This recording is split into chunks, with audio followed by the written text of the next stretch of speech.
அதே மாதிரி இன்னைக்கு ஒரு வீடியோ போட்டிருக்காங்க, நான் ஒரே ஒரு நிமிஷம் காமிச்சிடுறேன்.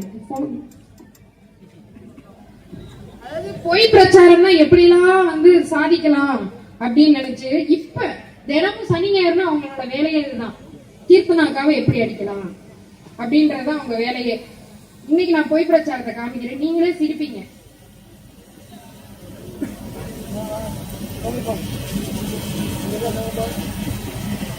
யார் போட்டிருக்கா தெரியுமா? இது EPS 24/7 ப்ளூ டிக்கோட வந்து போட்டிருக்காங்க.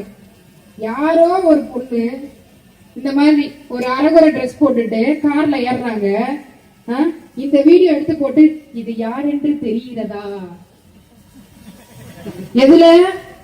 EPS 24/7 ஒரு அபிஷியல் பேஜ்.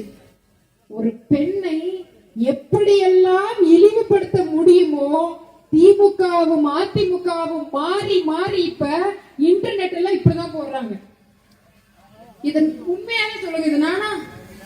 இது கொஞ்சம் பாருங்களேன், எனக்கே ஆச்சரியமா இருக்கு. இன்னைக்கு ஃபுல்லா ஏதோ ஓடிட்டு இருக்கு.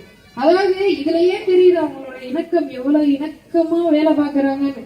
டிஎம்கேவும் அதிமுகவும் எவ்வளவு இணக்கமா வேலை பாக்குறாங்கன்னு இதுலயே தெரியுது. திமுக காரணங்களும் போட்டிருக்காங்க, அதிமுக காரணங்களும் போட்டிருக்காங்க.